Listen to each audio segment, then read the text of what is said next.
आज का वीडियो काफी दिनों बाद अपलोड हो रहा है और आज का जो टॉपिक है कि हम एमपीपीएससी प्रीलिम्स 2020 का पेपर 1 जीएस जो रहेगा आपका, जो बेसिकली जिससे आपका कट ऑफ डिसाइड होता है एमपीपीएससी प्रीलिम्स स्टेट सर्विसेज में, उसमें टॉपिक वाइज कैसे पढ़ना है, कैसे हम डिफरेंट यूनिट को कौन से सोर्सेज से आप इसे देख सकते हैं। 11th of April expected date है कि आपका प्रीलिम्स होने वाला है 2020 का।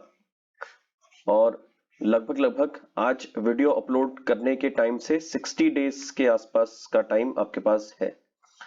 तो 60 दिनों के अंदर आप कैसे इसकी इफेक्टिवली तैयारी कर सकते हैं, एक चीज ये।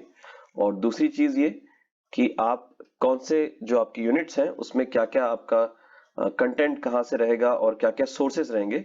तो बेसिकली सोर्सेस और सिलेबस, ये दो बात हम लोग आज डिस्कस करने वाले हैं। ये आपका पेपर 1 जीएस है जिसमें 10 यूनिट को डिफाइन किया गया है। अब 2020 की जो एग्जाम है इसमें आपका सिलेबस में थोड़े से चेंजेस हैं, थोड़ा सा रिफाइंड किया गया है सिलेबस को, चीजें बहुत ही प्रॉपर तरीके से डिफाइंड कर दी गई है। एमपी जो है वो काफी जगह हाईलाइटेड है और मैंने इसको दूसरे कलर से भी कर रखा है। यूनिट 1 आपकी पूरी एमपी में है, एमपी के बारे में है। यूनिट 3 आपकी पूरी एमपी है। यूनिट 5 आपकी पूरी एमपी है। तो ये हम 3 यूनिट पूरी लेके चलते हैं और 8th यूनिट में काफी कुछ पार्ट आपका एमपी का है और जो आपकी कॉन्स्टिट्यूशनल और स्टैट्यूटरी बॉडीज हैं को पढ़ना है। सो ये बेसिकली कुछ पोर्शन है जो डायरेक्टली मेंशन्ड है आपके प्रीलिम्स के सिलेबस के अंदर, लेकिन कुछ चीजें इसमें मेंशन नहीं है जो हम ऑब्वियसली हम देखने वाले हैं। जो फर्स्ट यूनिट है आपकी, that is history culture and literature of Madhya Pradesh. तो ध्यान से देखिए, पहले राइट हैंड साइड पे मैंने सोर्सेज ऑलरेडी मेंशन कर दिए, बट उसको मैं डिस्कस करूंगा और one by one in topics को भी डिस्कस करूंगा। तो इसमें पहली चीज कही है कि major events and major dynasties in the history of Madhya Pradesh. ठीक है, तो ये काफी बहुत बड़ा सा टॉपिक हो जाएगा, मेजर इवेंट्स, राइट। तो काफी सारे इवेंट है एमपी के हिस्ट्री के अंदर। उसके बाद contribution of Madhya Pradesh in freedom movement, यानी हम 1857 और उसके बाद का टाइम पीरियड यहाँ पर पढ़ने वाले हैं। आपको पढ़ना है 1857 और उसके आगे की जितनी भी इवेंट्स हैं वो सारे के आपको पढ़ना है। फिर दिया हुआ है, अच्छा ये दो पार्ट जो है ये आपका हिस्ट्री वाला पार्ट हो गया। ये जो पहला टॉपिक लिखा है आपका हिस्ट्री, इसके अंदर ये टॉपिक हो गया। ध्यान देने वाली बात ये है कि इसमें कहीं भी एंशिएंट हिस्ट्री नहीं लिखा हुआ है, मेडिवल हिस्ट्री नहीं लिखा है, सिर्फ मेजर इवेंट्स लिखा हुआ है और मेजर डायनेस्टीज लिखा हुआ है। तो मान के चलिए लास्ट ईयर के कुछ पेपर्स हैं उनको भी आप एनालिसिस करेंगे तो जो आपका मॉडर्न हिस्ट्री का जो टाइम पीरियड है एमपी का और जो फ्रीडम मूवमेंट का टाइम पीरियड है उसमें से ज्यादा क्वेश्चंस आपको बनेंगे। बट सिंस इस टॉपिक के अंदर आप देखेंगे कि हिस्ट्री, कल्चर और लिटरेचर है और दो तरीके से आप सिलेबस को समझ सकते हैं कि 10 यूनिट है तो हर एक यूनिट में 10 क्वेश्चन अगर आते हैं तो 100 आपके क्वेश्चंस हो जाएंगे जो आपका पेपर 1 कंप्लीट करता है। एक तरीका ये हो गया आपका। दूसरा तरीका है जो वेटेज वाइज होगा, यानी आप एमपी का वेटेज कितना है, इंडिया का वेटेज कितना है, तो इस हिसाब से भी आप समझ सकते हैं। ये दोनों चीजें मैं अभी डिस्कस करूंगा आपसे, तो वेटेज वगैरह आपको थोड़ा सा क्लियर हो जाएगा। नेक्स्ट चीज जो है यहाँ पर, that is art and sculpture of Madhya Pradesh. तो आर्ट में सारे आर्टिफैक्ट्स, इसके बाद हैंडीक्राफ्ट्स एमपी का क्या क्या है, एमपी की साड़ियां कौन सी है, मेटल वर्क क्या होता है एमपी के अंदर, कहाँ स्टोन कार्विंग होती है, सारी चीजें आपको इसमें पढ़ना है। तो काफी अच्छा टॉपिक है, इजी टॉपिक है, आप इसको कर सकते हैं। इसके बाद मेजर ट्राइब्स एंड उनकी बोलियां, और उनकी बोलियों के अलावा अलग से डायलेक्ट्स भी आपको एमपी के पढ़ने हैं। तो इसमें बहुत छोटा सा टॉपिक है, डायलेक्ट वाला तुरंत हो जाता है।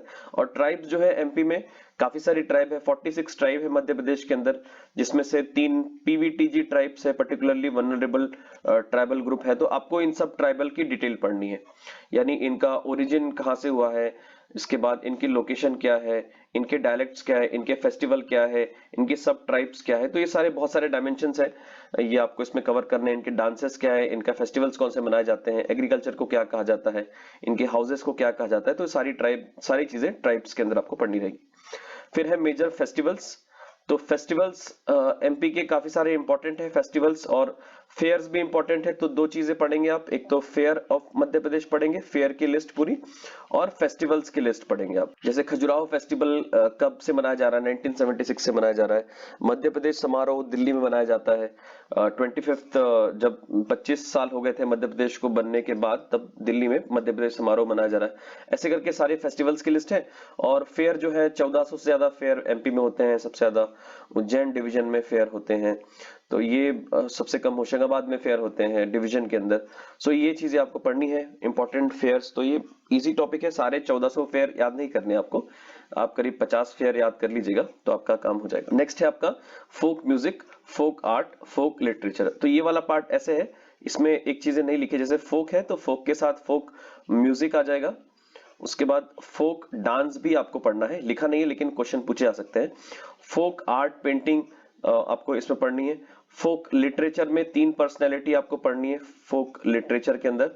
और एक चीज जो इसमें नहीं लिखी है वो है फोक ड्रामा, राइट। तो डांस, ड्रामा और म्यूजिक, राइट। तो म्यूजिक मतलब सिंगिंग की बात चल रही है या सॉन्ग की बात चल रही है, आप ऐसे लिख सकते हैं फोक सॉन्ग और फोक म्यूजिक एक साथ, और इसके साथ फोक लिटरेचर। तो ये वाला टॉपिक पूरा आपका कवर हो जाएगा। इसके बाद दिया हुआ important literature of Madhya Pradesh and their literature. तो ये वाला टॉपिक आपका यहां से चालू हो जाता है। इसके अंदर क्या आता है, इसके अंदर आप एक तो आपने फोक पढ़ लिया ऊपर, इसके अलावा एंशिएंट की कौन सी पर्सनैलिटीज है, मेडिवल की कौन सी पर्सनैलिटीज है और मॉडर्न की कौन सी पर्सनैलिटीज है।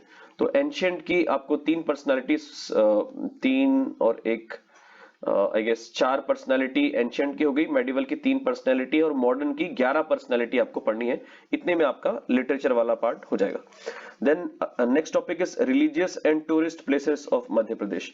सो ये वाला टॉपिक है बहुत वेग, बहुत बड़ा और बहुत सारी चीजें हैं इसके अंदर, बिकॉज टूरिस्ट प्लेस के अंदर ही एडवेंचर स्पोर्ट्स भी आ जाएगा, वाइल्ड लाइफ टूरिज्म भी आ जाएगा, रिजर्व एरिया जिसके अंदर नेशनल पार्क, सेंचुरीज, ये सारी चीजें आती है, ये भी आपको पढ़ना रहेगा। रिलीजियस के अंदर आपके टेम्पल्स हो गए, आपकी समाधि वगैरह हो गई, इसके बाद आपके घाट्स हो गए, तो काफी सारी चीजें रिलीजियस के अंदर आ जाती है। और रिलीजियस में सिर्फ हिंदू रिलीजन नहीं, आपको जैनिज्म, बुद्धिज्म और इस्लामिक, इसकी भी साइट्स आपको पता होनी चाहिए। उसके बाद एक टॉपिक है इंपॉर्टेंट ट्राइबल पर्सनैलिटीज। तो आप ट्राइब्स वाले टॉपिक के साथ ट्राइबल पर्सनैलिटीज को भी पढ़ सकते हैं। अब ये ट्राइबल पर्सनैलिटी एक जनरल फॉर्म में भी पढ़ेंगे, और आप दूसरा एमपी की जो हिस्ट्री है फ्रीडम मूवमेंट, उसमें कौन सी पर्सनैलिटी है, उनका क्या कंट्रीब्यूशन है, वो आप पढ़ सकते हैं। इसमें पेमा फालिया के आने के चांसेस इस बार ज्यादा है। नेक्स्ट, तो ये टॉपिक आपका क्लियर हो गया। अब ये पूरा जो आपका हिस्ट्री और कल्चर वाला सेक्शन है और लिटरेचर वाला एमपी का, इसके लिए कोई भी एक सोर्स फॉलो करे। मुझे पर्सनली पुणेकर की वन लाइनर ठीक लगती है, हालांकि हर किताबों के अंदर कुछ कमियां हैं, जैसे कुछ किताबों में चीजें कम ही लिखी हुई है और कुछ किताबों में गलत लिखी हुई है। तो इन सबको ठीक करने के लिए आपको हिंदी ग्रंथ अकेडमी को एक आपको सोर्स के रूप में लेना पड़ेगा। सो हिंदी ग्रंथ अकेडमी हिंदी में आती है, और बाय द वे ये हिंदी मीडियम और इंग्लिश मीडियम सबके लिए वीडियो है। सो हिंदी ग्रंथ अकेडमी जो है वो आपकी हिंदी में बुक आती है, इसके आप सारे एमसीक्यू सॉल्व कर लीजिए, ऑल एमसीक्यूज, और इसके फैक्ट भी ध्यान रखिएगा, और इसको रेफरेंस बुक के तौर पे एक आइडियल सोर्स के तौर पे, और इसमें से कोई भी किताब ले लीजिए आप, चाहे महावीर की लीजिए, माहेश्वरी बर्णवाल या टीएमएच, जैसा आपको ठीक लगे। ये मैंने कुछ सैंपल इमेजेस डाल दिए इंग्लिश मीडियम में टीएमएच के, और हिंदी में पुण्यकर की बुक है। सो पहली यूनिट है, इसमें से 10 नंबर तो आपके आएंगे ही आएंगे, और काफी इंपॉर्टेंट है, इसको मिस मत करिए बिकॉज सिलेक्शन में एमपी का डेटा बहुत इंपॉर्टेंट है। नेक्स्ट यूनिट है आपकी history of India. So history of India जो लिखा है इसके अंदर अगर आप देखेंगे तो आपका सिलेबस है, पहला लिखा है major features, events, administrative, social, economic system of ancient and medieval. तो अभी आधी हिस्ट्री तो उन्होंने एक लाइन में खत्म कर दी। इसके बाद यहां से बात होती है Indian Renaissance. So Indian Renaissance जो है आपका, उसमें 19th और 20th सेंचुरी में क्या क्या रिफॉर्म्स हुए हैं, और रिफॉर्म्स 2 प्रकार के लिखे हैं इसके अंदर, एक सोशल रिफॉर्म और एक रिलीजियस रिफॉर्म। तो भाई इंडियन रेनेसा को बहुत बहुत अलग अलग तरीके से पढ़ा जा सकता है। एक तरीका होता है कि 1857 के पहले जो पर्सनालिटीज है वो, और 1857 के बाद की पर्सनालिटीज है, तो एक तरीका ये हो गया। दूसरा, कुछ सोशल वर्क्स जो हैं और रिलीजियस रिफॉर्म्स में, तो इसको भी पढ़ सकते हैं। पर्सनालिटी वाइज भी पढ़ेंगे तो बहुत इजी हो जाएगा। इसके बाद इन्होंने कौन से रिफॉर्म्स किए हैं, तो एक्ट वगैरह कौन से आए हैं ब्रिटिश गवर्नमेंट के टाइम के, ये देखना होगा आपको। फिर अगला टॉपिक है independence struggle and Indian national movement for freedom, right. तो ये पूरा आपका मॉडर्न हिस्ट्री की बात कर रहे हैं, तो ये इंडिया है ना, इंडिया की मॉडर्न हिस्ट्री आपको पढ़ना है। सो ये जैसे ही आपका ये रेनेसा का पीरियड खत्म होगा, इसके बाद इंडिपेंडेंस स्ट्रगल चालू हो जाएगा। तो स्ट्रगल कहां से चालू होगा, स्ट्रगल पहले आपका होगा रिवॉल्ट से चालू होगा। सो रिवॉल्ट आपको ट्राइबल रिवॉल्ट भी पढ़ने हैं इसमें, इसके बाद आपको पीजेंट्स रिवॉल्ट भी पढ़ने हैं, और उसके बाद फिर आप 1857 के रिवॉल्ट में सीधे आ जाइए, और उसके बाद फिर बाकी चीजें जो है आपका 1857 से लेके फिर 1885 तक आपका आईएनसी का एस्टेब्लिशमेंट हो गया, है ना। इसके बाद फिर धीरे धीरे करके गांधी जी का आगमन हो गया। तो ये सारा टाइम पीरियड काफी इंपॉर्टेंट है। और लास्ट है आपका integration and reorganisation of India after independence.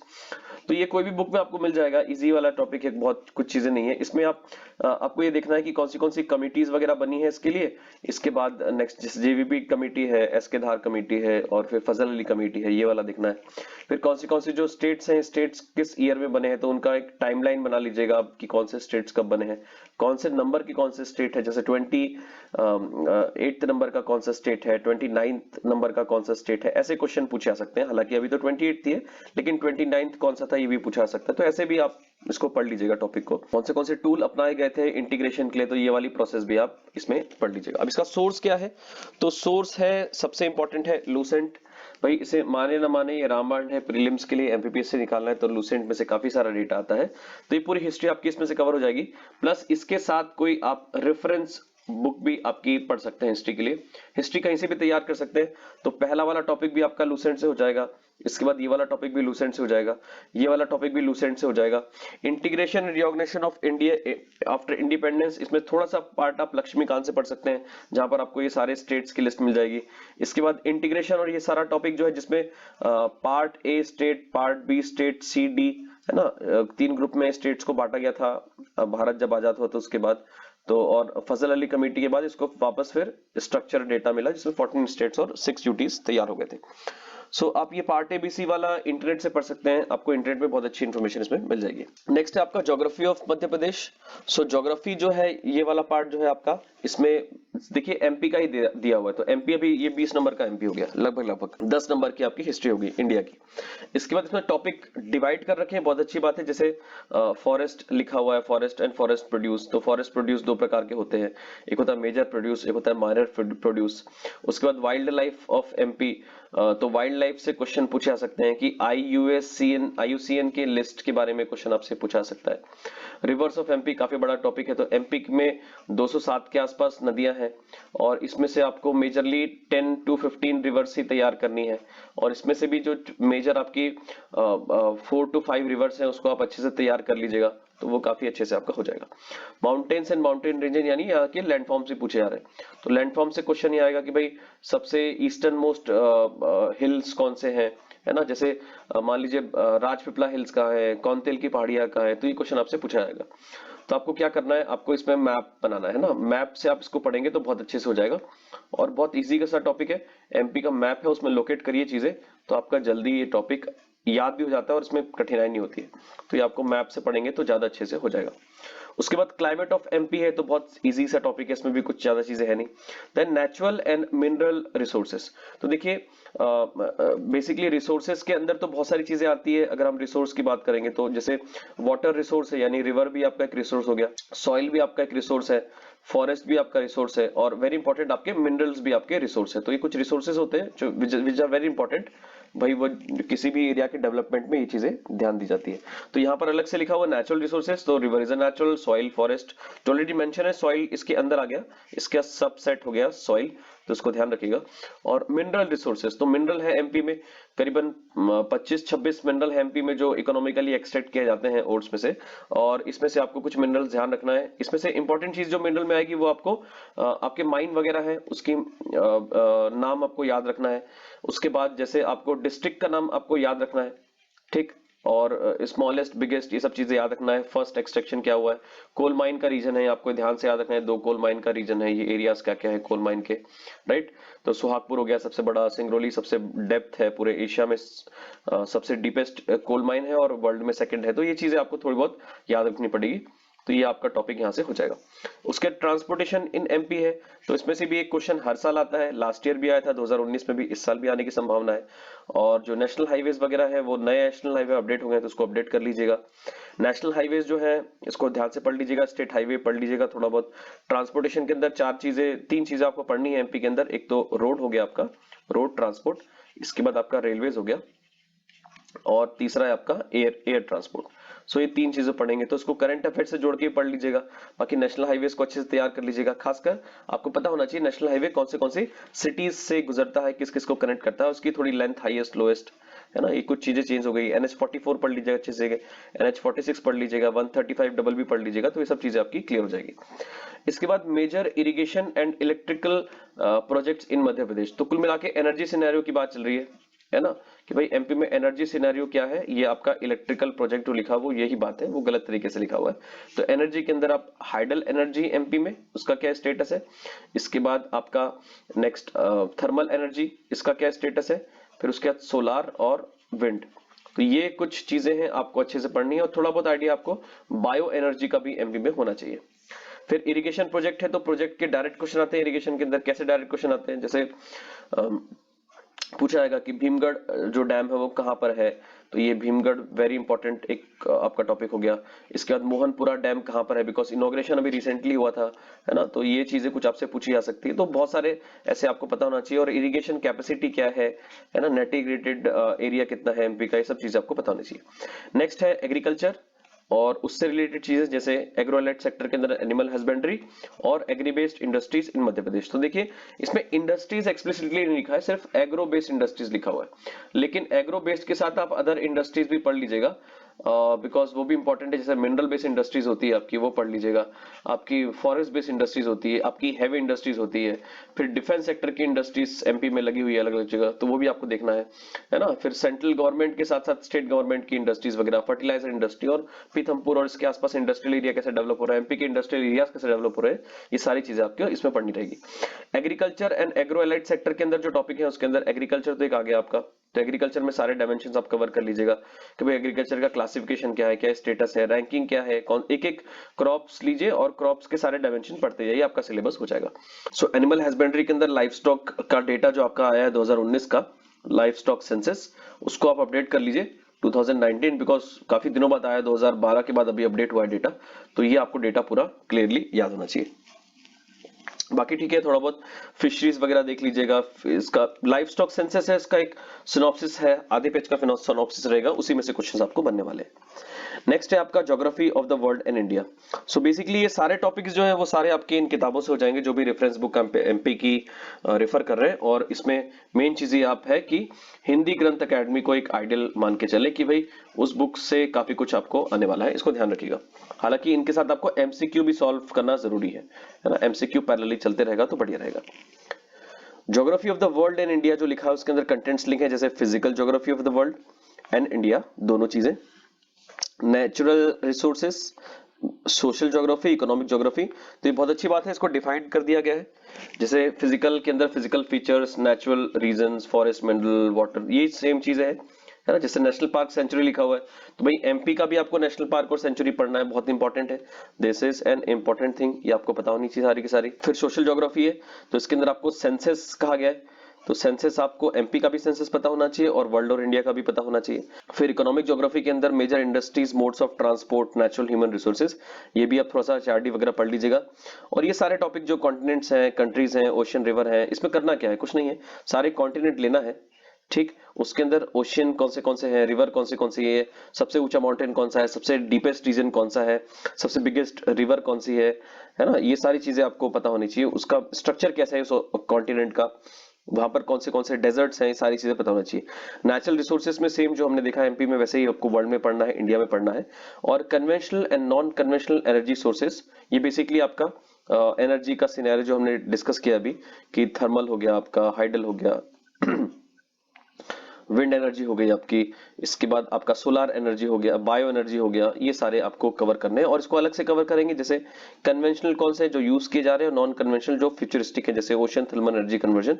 थोड़ा बहुत डेटा है जो ऑलरेडी आपको मेंस में भी पढ़ना है, प्री में भी पढ़ना है, तो कॉमन चीजें। तो ये पढ़ने के लिए आप बहुत सारे सोर्सेस से ध्यान रखिए। अगर आप एटलस से पढ़ते हैं, सो एटलस से आपको जल्दी याद होता है जो आपकी वर्ल्ड है ज्योग्राफी।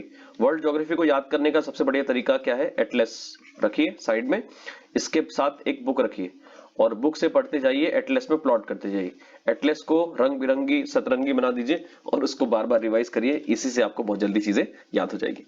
और बुक कौन सी रेफर करना है, आपको कोई भी बुक रेफर कर सकते हैं। जैसे सबसे अच्छी बेसिकली आपको लूसेंट तो रेफर करना ही है। इसमें 2 लूसेंट लिखिए, इंग्लिश मीडियम और हिंदी मीडियम दोनों लूसेंट है, तो जैसे आप पढ़ सकते हैं वैसे पढ़िए, जो भी आपका सब्जेक्ट है। मैं प्रिफर करता हूं कि आप दोनों ही को साथ में लेके पढ़िए तो ज्यादा बढ़िया रहेगा।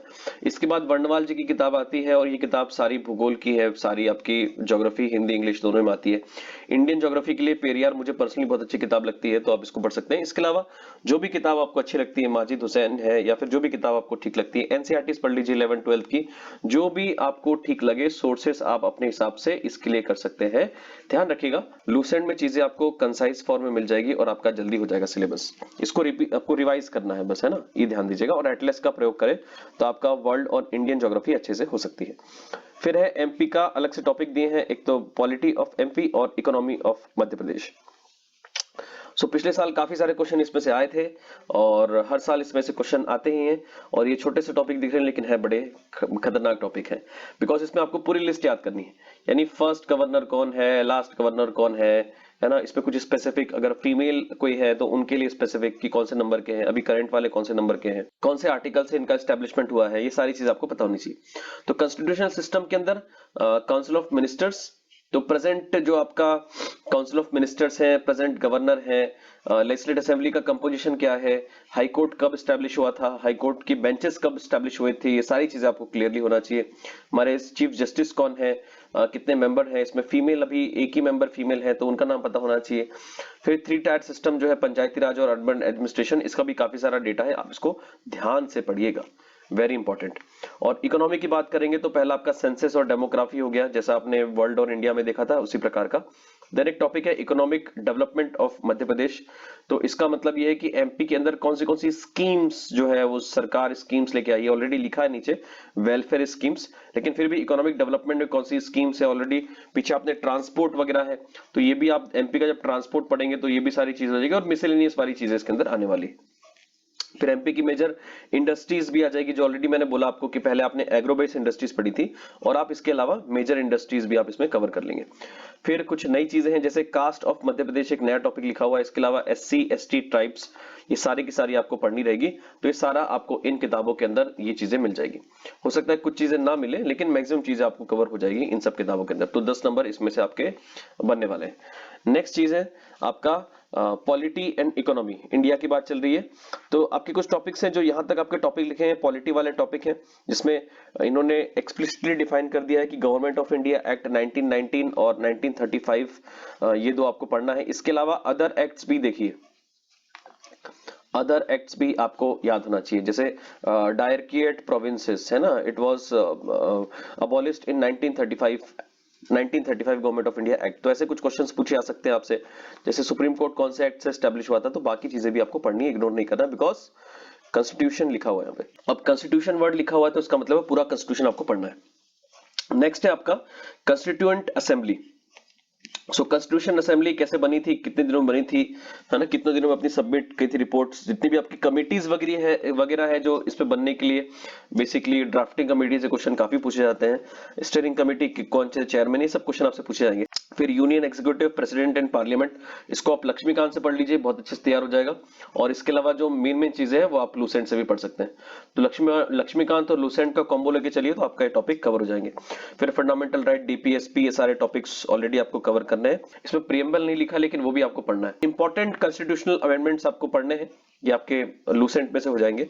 और सुप्रीम कोर्ट और जुडिशियल सिस्टम भी आपका इन दोनों किताबों से हो जाएगा।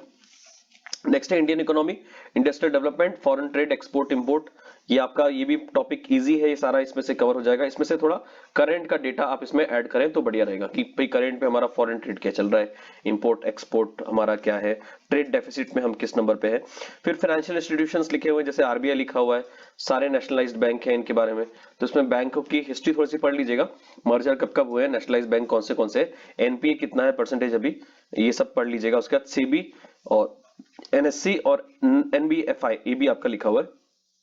तो थोड़ा बहुत नबार्ड वगैरह पढ़ लीजिएगा इसके अंदर, है ना। तो ये कुछ क्वेश्चन है जो आपको इसमें से पढ़ने हैं और आपका ये करीबन 10 नंबर का बनने वाला है। साइंस एंड टेक में आते हैं, तो साइंस एंड टेक में पहला टॉपिक आपका लिखा हुआ है बेसिक प्रिंसिपल ऑफ साइंस। ध्यान देने वाली बात इसमें क्या है, कहीं फिजिक्स लिखा नहीं है, फिजिक्स कहीं लिखा नहीं है, पहली चीज। दूसरा, केमिस्ट्री कहीं इसमें है नहीं मेंशन। अगर बेसिक प्रिंसिपल ऑफ साइंस कहा गया है तो इसके अंदर फिजिक्स भी आपको पढ़ना है, केमिस्ट्री पढ़ना है आपको और आपको बायो भी इसमें पढ़ना है, तो इसकी कुछ बेसिक चीजें हैं। हालांकि बायो वाली चीजें इसके अंदर लिखी हुई है, जैसे आप अगर आप देखेंगे तो ये फूड न्यूट्रिशन से लेके ह्यूमन बॉडी, ये पूरा का पूरा आपका बायो वाला टॉपिक है। इसके बाद ये वाला अगर टॉपिक देखेंगे तो दिस इज योर इन्वायरमेंट, ठीक। यहां से अगर आप ये वाला टॉपिक देखेंगे तो ये एग्रीकल्चर से रिलेटेड चीजें इसमें आपको मिल जाएगी। तो ये आपका हो गया फिजिक्स केमिस्ट्री बायो, तो जितनी लूसेंट में उतना पढ़ लीजिए, मोर देन सफिशिएंट हो जाएगा। नेक्स्ट आपका लिखा है important Indian scientific research institutes.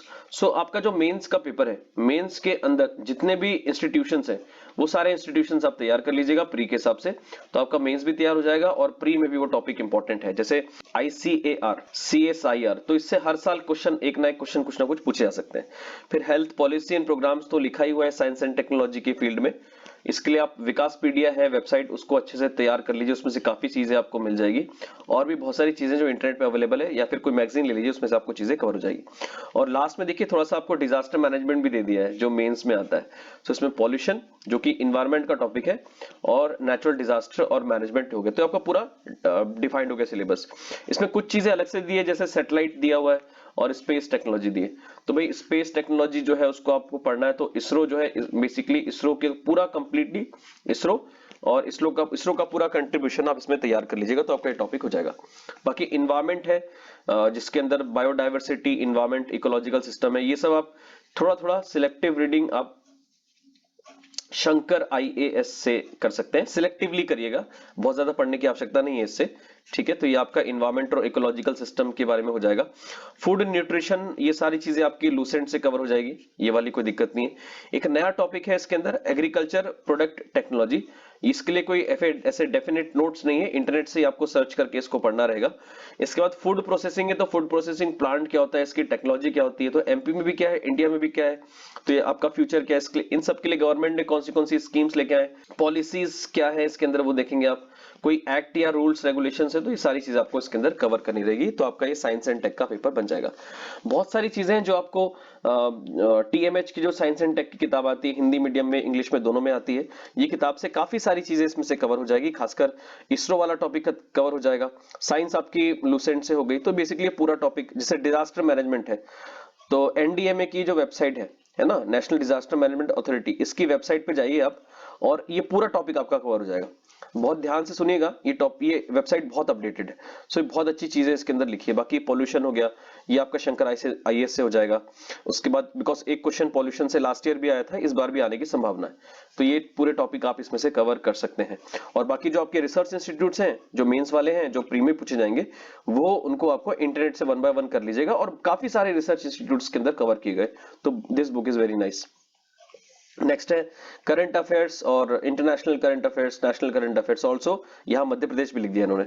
So basically आपको क्या पढ़ना है इसके लिए, देखिए बहुत सारे सोर्सेज हैं। जो स्टैटिक पार्ट है आपका, स्टैटिक पार्ट, इसके अंदर आपका स्पोर्ट्स का स्टैटिक पार्ट हो गया, जो आपके टॉपिक के अंदर लिखा हुआ है, ये देखिए लिखा हुआ है important sport institutions, sports competitions and awards in India. तो स्पोर्ट्स का स्टैटिक पार्ट, अवार्ड का स्टैटिक पार्ट, यानी कब से अवार्ड दिए जा रहे हैं, है ना। उसके बाद major personalities, places, major events, ये सारा इसमें हो जाएगा आपका। इसके अलावा स्पीडी, ये पर्सनल रिकमेंडेशन है कि स्पीडी पढ़ लीजिए, स्पीडी में काफी कुछ आपका कवर हो जाएगा। स्पीडी में सिलेक्टिव रीडिंग करिएगा, हालांकि करंट अफेयर्स तो पूरा पढ़िएगा, और शुरू के पेजेस बहुत इंपॉर्टेंट होते हैं, जो मिसलेनियस का पार्ट है आपका। इसके अलावा जो MP का करंट अफेयर्स है वो आपको इस किताब से मिल जाएगा, घटना चक्र करके किताब आती है, 30 रुपीज के आसपास की किताब आती है, मंथली किताब आती है, और इसके शुरू के कुछ पेजेस ही आपके इंपॉर्टेंट है MP के लिए। फिर कुछ लोगों को प्रतियोगिता दर्पण पढ़ना अच्छा लगता है, तो आप PD पढ़ सकते हैं, और PD में भी आपको कुछ सिलेक्टिवली ही पढ़ना है, बहुत सारा नहीं पढ़ना है, क्योंकि बहुत सारे क्वेश्चन अभी देखा गया इजी क्वेश्चन आए करंट अफेयर से, बहुत कठिन नहीं आए।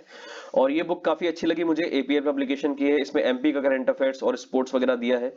तो MP के जो अवार्ड्स वगैरह है स्पोर्ट्स के, अभी बहुत सारे अवार्ड डिक्लेयर हुए हैं, सारे अवार्ड्स आप पढ़ लीजिएगा, राइट, कि कौन से फील्ड में एकलव्य अवार्ड किसको मिला है, द्रोणाचार्य अवार्ड किसको मिला है। तो स्टैटिक पार्ट भी इससे कवर हो जाएगा, और आपका करंट का पार्ट भी इससे कवर हो जाएगा। तो करंट अफेयर्स जो है वो इंटरनेशनल, नेशनल, और एक बहुत बेसिक सी चीज है, जो भी आपका लोकल न्यूज़पेपर है उसकी जो हेडलाइंस होती है, जो नेशनल हेडलाइंस भी होती है और जो इंटरनेशनल हेडलाइंस भी होती है, उसको भी थोड़ा ध्यान रखिए। रोज सुबह उठ के एक बार जो भी आपका लोकल न्यूज़पेपर है उसको एक बार देख लीजिए। लोकल मतलब दैनिक भास्कर देख लीजिए, या फिर कोई भी आप इंग्लिश का बेसिक न्यूज़पेपर पढ़ते हैं, द हिंदू नहीं कह रहा हूं मैं, तो आप दैनिक भास्कर की आपने हेडलाइन वगैरह देख ली, उसी से आपके क्वेश्चन बन जाएंगे और बहुत ज्यादा डीप पूछने की संभावना नहीं है। हो सकता है इस बार सिलेबस चेंज हुआ हो तो डीप भी पूछा जा सकता है, तो रिस्क मत लीजिए। आप स्पीडी पढ़ लीजिए, स्पीडी के साथ आप घटना चक्र पढ़ लीजिए, और इसके साथ आप एमपी की कोई भी मैगजीन ले लीजिए। निर्माण आईएएस की एक बहुत अच्छी किताब आई थी लास्ट ईयर, अभी अभी तक मुझे मिली नहीं है, मार्केट में अवेलेबल नहीं है। छोटी सी किताब है, उसमें एमपी का करंट अफेयर्स बहुत अच्छा दिया हुआ था। तो कोई भी बुक ले लीजिए एमपी की करंट अफेयर्स की, और लूसेंट से स्टैटिक पार्ट इसका कवर कर लीजिएगा। सो लूसेंट का मिसलेनियस और स्पोर्ट्स वाला है, वो आपको बहुत अच्छे से तैयार करना है। ओलंपिक के क्वेश्चन आ सकते हैं आपसे, कॉमनवेल्थ के क्वेश्चन पूछे जा सकते हैं, एशियन गेम्स के क्वेश्चन पूछे जा सकते हैं, तो ये सारी चीजें इसमें आपको मिल जाएगी। नेक्स्ट है आपका ICT, information and communication technology. So ICT वाला जो पार्ट है इसमें ये कुछ न्यू है, this is a new topic जो आपको दिया हुआ है। पहले आपको कंप्यूटर्स पूछे जाते थे और कंप्यूटर वाली चीजें आपको पूरी पढ़नी रहती थी, और इसके लिए एक बुक आती थी परीक्षा मंथन, है ना, हिंदी में ही किताब आती थी और लगभग लगभग सारा पेपर इससे से बन जाता था। इसमें सब कुछ चीजें आपको देखनी, जैसे इंटरनेट वाला टॉपिक हो गया, सोशल नेटवर्किंग साइट्स हो गई, है ना, इसमें से कुछ कुछ चीजें आपको मिल जाएगी। अब ये किताब जो है वो हिंदी में ही आती है। अगर आपको इंग्लिश में चाहिए तो आप अरिहंत पब्लिकेशन की किताब ले लीजिए, उसके अंदर भी काफी सारे एमसीक्यूज है, लेकिन वो थोड़ा बहुत ही टॉपिक कवर करेंगे। अब देखिए सारे टॉपिक नहीं है इसके अंदर, न्यू टॉपिक्स हैं। जैसे इलेक्ट्रॉनिक्स की बात होती है तो इलेक्ट्रॉनिक्स के अंदर आईसी सिस्टम क्या क्या है ये आप देख लीजिएगा। थोड़ा बहुत गेट्स भी पढ़ लीजिएगा, तो ये भी आपका टॉपिक आपका कवर हो जाएगा, है ना। जो इंजीनियरिंग में जिन्होंने ईसी वाला, ईसी से जो इंजीनियरिंग करते हैं, इलेक्ट्रॉनिक्स से करते हैं, इलेक्ट्रॉनिक्स एंड कम्युनिकेशन से करते हैं, वो आपके कोई दोस्त होंगे तो उनसे पूछ लीजिएगा टॉपिक्स, वो इसका सब डिवीजन आपको बता देंगे। और एग्जाम गुरुजी के एक नोट्स अवेलेबल हैं, काफी अच्छे नोट्स हैं, आप इंटरनेट से खरीद सकते हैं या अपने फ्रेंड्स वगैरह से शेयर कर सकते हैं अगर किसी के पास हो अवेलेबल। सो एग्जाम गुरुजी के नोट्स काफी अच्छे हैं, कंप्लीट नहीं कहूंगा मैं, बट नोट्स काफी अच्छे हैं और बहुत मेजर चीजें इसमें कवर की गई है। नेक्स्ट है ICT, information and communication technology. So ये वाला टॉपिक भी आपका इन दो बुक से हो जाएगा, आईसीटी के नोट्स।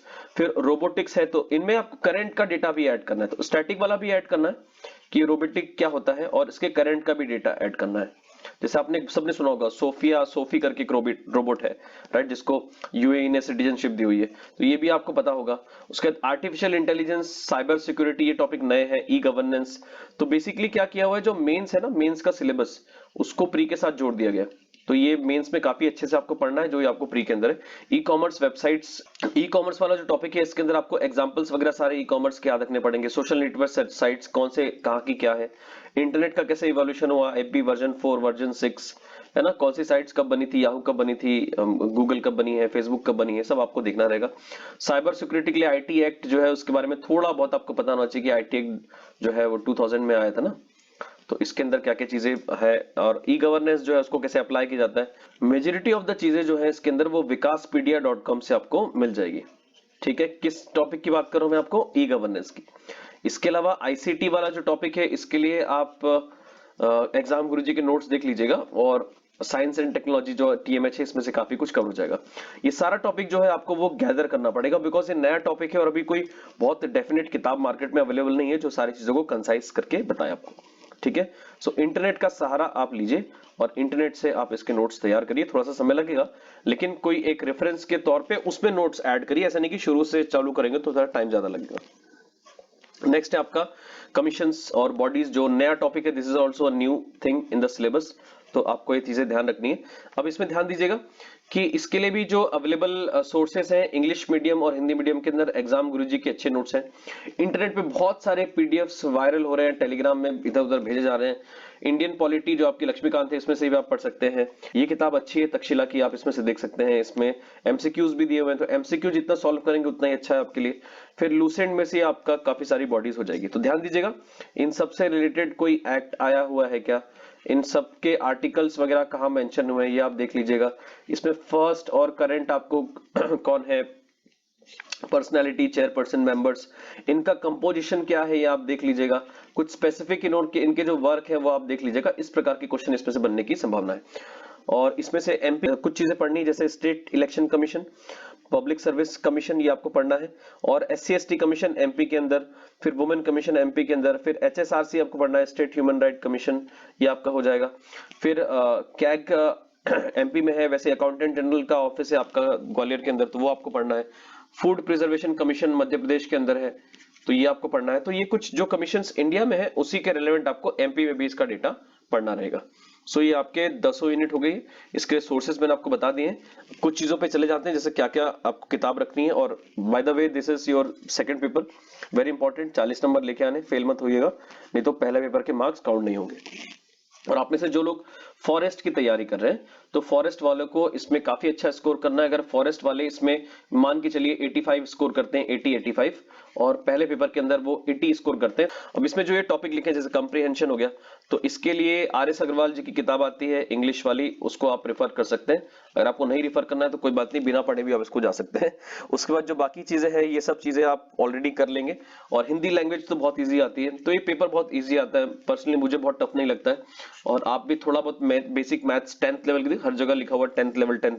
सो 10th लेवल तक आपने अच्छी पढ़ाई करी होगी, मक्कारी नहीं करी होगी, तो आपका पेपर ये निकल जाएगा। 40 नंबर तो आप ले आएंगे। तो टारगेट 40 नहीं, कम से कम 40 के ऊपर तो लेके आना है ना। तो ये आपका पहला और दूसरा पेपर हो गया। अब कुछ चीजें हैं, जैसे बुक्स की बात करेंगे तो एमपी के लिए बहुत सारे सोर्सेस आपको ध्यान रखने जरूरी है। सो एमपी का जो वेटेज है उसके बारे में थोड़ी सी बात कर लेते हैं कि भाई कुछ सालों का एनालिसिस है। जैसे 2014 की बात करेंगे तो 20 मार्क्स एमपी में आया था, एमपी के क्वेश्चंस आए थे। 2015 के अंदर 17 थे। 2016 में एमपी में 21 क्वेश्चंस थे। क्वेश्चंस की बात हो रही है ना, नंबर की बात नहीं हो रही है। 13 क्वेश्चंस थे 2017 में। 2018 की बात करेंगे तो 26 क्वेश्चन थे। 2019 का जो रिसेंट एग्जाम हुआ उसके अंदर 31 क्वेश्चन आए थे। और 2020 में 35 क्वेश्चन एक्सपेक्टेड है। इतना आप ध्यान रख लीजिए, बिकॉज ये चाहे आप ऐसे पढ़े चाहे वैसे पढ़े, चाहे आप यूनिट वाइज पढ़े चाहे ओवरऑल पढ़े, 35 नंबर का एमपी आने वाला है। तो भाई अगर आप इस 35 नंबर में से 30 नंबर लेके आते हैं, राइट, तो आपका सिलेक्शन, बाकी चीजों में भी आप अबव एवरेज परफॉर्म करेंगे तो आपका सिलेक्शन होने वाला है, आप प्री निकाल लेंगे। इसमें ये बुक आती है हिंदी ग्रंथ अकेडमी की, बिकॉज ये सरकार के द्वारा 1969 में मध्य प्रदेश हिंदी ग्रंथ अकेडमी भोपाल में स्टैब्लिश हुई थी, उसकी किताब है मध्य प्रदेश की। तो एक इंपॉर्टेंट किताब है, आप रख लीजिए इसका। आप खरीद लीजिएगा किताब, या फिर इंटरनेट पे आपको हो सकता है इसका PDF भी मिल जाए, तो वो भी चीज आपके लिए बढ़िया हो जाएगी। इसके अलावा कोई भी एक बुक ले लीजिए, एनी बुक, जैसे ये मैंने पुणेकर लिखी है, यहाँ पर महावीर भी ले सकते हैं आप माहेश्वरी भी लिख सकते हैं। जो किताब अभी नई किताबें बहुत सारी आई है, बहुत प्रेजेंटेशन पे ध्यान दिया गया उन पे, वो भी किताब पढ़ सकते हैं। वर्णवाल पढ़ सकते हैं, TMH भी पढ़ सकते हैं, लेकिन डेटा कम है भी TMH के अंदर। और ये करंट अफेयर्स के लिए एक किताब मैंने आपको बता दी, बाकी आप अपने हिसाब से किताब कोई भी पढ़ सकते हैं। लेकिन इन सब के साथ आपको क्या करना है, MCQ सॉल्व करना है। जितने MCQ सॉल्व करेंगे उतना ही आपका बढ़िया रहेगा, ठीक है। तो MCQ से ही आपका सिलेक्शन होने के चांसेस बढ़िया हो जाते हैं। नेक्स्ट है आपका कुछ बेसिक्स किताब है जो मैंने आपको पहले भी बताई थी। अब ध्यान दीजिए, आपने सब चीजें तो पढ़ लिया, आपने लूसेंट पढ़ लिया, आपने एक्ट वगैरह भी तैयार कर लिए, आपने इसके अलावा और क्या चीजें, जैसे साइंस टेक भी तैयार कर लिया, सब तैयार कर लिया। इन्वायरमेंट भी थोड़ा बहुत सिलेक्टिव रीडिंग करनी है आपको, तो ये सारी चीजें हैं। अब ये एक किताब आती है, इसको बोलते हैं घटना चक्र, सामयिक घटना चक्र आती है, और पूर्वा अवलोकन नाम से किताब फेमस है। तो इसमें से साइंस और इन्वायरमेंट की आप पढ़ लीजिएगा, बाकी सारे सब्जेक्ट्स की आती है, सारे सब्जेक्ट्स की भी पढ़ सकते हैं आप, जैसा आपको मन करे। तो ये किताब आप लास्ट में पढ़े या फिर बीच में पढ़े, बट ये आपको मदद जरूर देगी, बिकॉज इसमें जितने भी स्टेट PSCs होते हैं उन सारे स्टेट PSCs के आपको इसके अंदर क्वेश्चंस मिलेंगे, और उसका एक्सप्लेनेशन भी रहेगा। तो उस एक्सप्लेनेशन से और भी क्वेश्चंस बन जाते हैं, तो आपको काफी अच्छा एक आइडिया हो जाता है कि किस प्रकार के क्वेश्चन आने वाले हैं। तो इसको पैरेलली जब पढ़ते हैं साथ में, तो आपको आइडिया होता है कि क्या टॉपिक आपको पढ़ना है लूसेंट में से, इसमें से कैसे क्वेश्चन आ सकते हैं, SPD में से, घटना चक्र में से क्या क्वेश्चन पूछे जाएंगे, राइट। ये आपको ज्योग्राफी है, तो सारे टॉपिक्स कैसे कवर किए जाएंगे, ये आपको चीजें ध्यान रखनी है। जो एक्सपेक्टेड है इस साल, वो हम थोड़ा सा एक हिसाब किताब लगाने की कोशिश करते हैं। सबसे पहले MP की बात करेंगे, राइट। एक टॉपिक आपका MP हो गया, तो MP मान के चलिए 35 मार्क्स आपका इस बार आने वाला है। ये किस चीज की बात कर रहे हैं हम, 2020 के प्रीलिम्स का एक्सपेक्टेड कितना आपका हर एक सेक्शन से पूछा जाएगा। इसके बाद जो आपके कमीशंस वगैरह हो गए, और एंड पॉलिटी, तो ये कमीशन और पॉलिटी जो है, ये मान के चलिए ये 15 से 20 नंबर का आपका आने वाला है, बिकॉज 15 नंबर तो आएगा ही, 10 नंबर के कमीशन आएंगे और 5 नंबर पॉलिटी आएगा, और ज्यादा भी आ सकते हैं कमीशन, ये भी आप ध्यान देंगे। इसके बाद साइंस एंड टेक की बात करेंगे, साइंस एंड टेक, तो ये आपका साइंस के अंदर आपका पूरा आ गया, फिजिक्स केमिस्ट्री सब कुछ, ये 10 नंबर के आसपास आने वाला है। इसके बाद आईसीटी वाला जो टॉपिक है आपका इंफॉर्मेशन कम्युनिकेशन टेक्नोलॉजी, ये 10 नंबर का आने वाला है। इसके बाद करंट अफेयर्स की बात करेंगे तो करंट अफेयर्स भी करीब 5 से 10 नंबर के बीच में करंट अफेयर्स आपको पूछा जाएगा। इसके अंदर क्या क्या चीजें आ जाएगी, और करंट अफेयर्स के साथ आप स्पोर्ट्स भी आप ऐड कर लीजिए इसके अंदर, स्टैटिक पार्ट भी कह रहा हूं मैं, और मिसेलेनियस भी आप ऐड कर लीजिए, जो बेसिक चीजें जो लूसेंट में पीछे लिखी रहती है वो सारा मिसेलेनियस वाला पार्ट। नेक्स्ट है आपका ज्योग्राफी, हिस्ट्री, इकोनॉमिक्स। सो इकोनॉमिक्स हमेशा कम आती है, तो 2 से 5 नंबर की आपकी इकोनॉमिक्स आने की संभावना है। हिस्ट्री में लिखा तो है कि 1 यूनिट पूरी हिस्ट्री को डेडिकेटेड है, तो इसमें मॉडर्न हिस्ट्री ज्यादा आएगी, तो 10 नंबर मान के चलिए हिस्ट्री से आएंगे। ज्योग्राफी वर्ल्ड और इंडिया की बात करेंगे तो 10 नंबर इसमें से आ जाएंगे। तो ये कुछ आपका ओवरऑल हो गया है ना, ये पूरा सिलेबस हो गया। अगर आप इसको नंबर को जोड़ेंगे तो प्लस माइनस आप 5 कर सकते हैं ओवरऑल में से, इसके अलावा आपका कहीं जाने वाला नहीं है। तो ये कुछ आपका एक्सपेक्टेड है। अब दूसरी चीज है कि आपकी स्ट्रेटेजी क्या होनी चाहिए कि जब आप इसको पढ़ाई कर रहे हैं तो आपको कैसे पढ़ना है।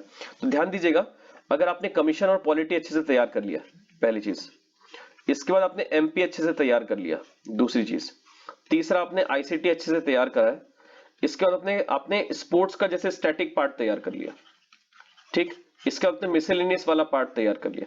तो ये जो है इसको आप पहले पढ़े, है ना, इसको पहले पढ़ेंगे, और टेक का थोड़ा सा पार्ट इसको पहले पढ़ेंगे तो क्या होगा, इसका जो आपका कॉस्ट बेनिफिट है वो बढ़िया रहेगा। यानी आप ये ऐसे टॉपिक है जो लगभग लगभग आपका 70%, 60 to 70% आपका जो कोर्स है ये इन टॉपिक से कवर हो रहा है। और बाकी देखिए, इनको अगर आप जोड़ के भी देखेंगे बाकी टॉपिक तो 30 नंबर ही होने वाले हैं, और ये जो बच गया टॉपिक इसमें आपके 60-70 नंबर होने वाले हैं। सो ये कॉस्ट बेनिफिट रेशियो बहुत इंपॉर्टेंट है।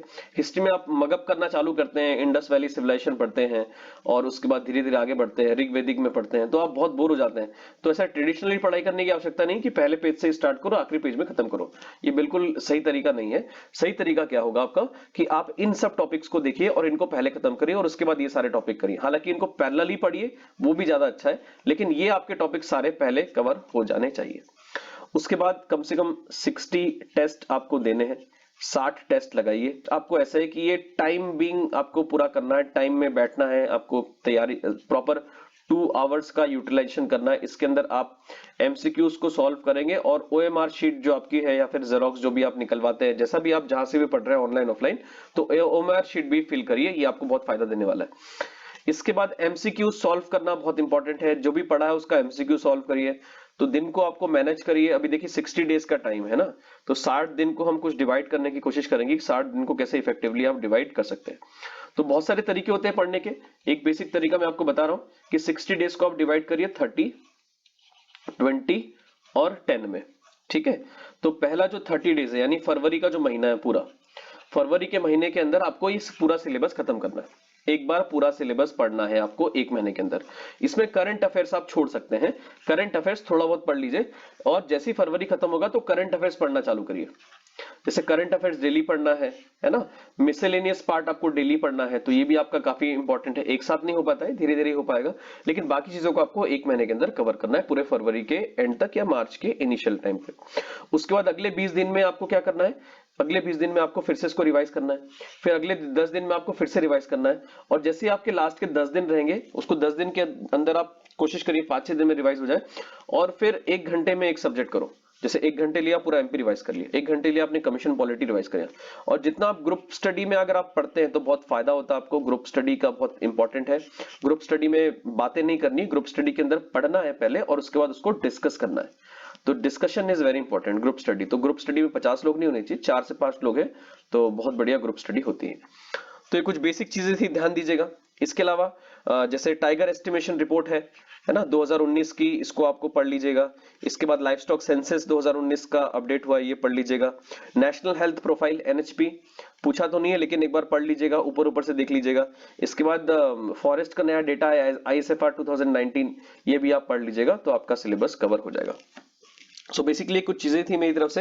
अगर आपको और जानकारी चाहिए, इसका पीडीएफ चाहिए जो मैं आपको चीजें बता रहा हूं, अगर आपको पीडीएफ वगैरह चाहिए तो ये हमारा टेलीग्राम ग्रुप है, इसमें से आप देख सकते हैं। Thank you so much, best wishes for your examination.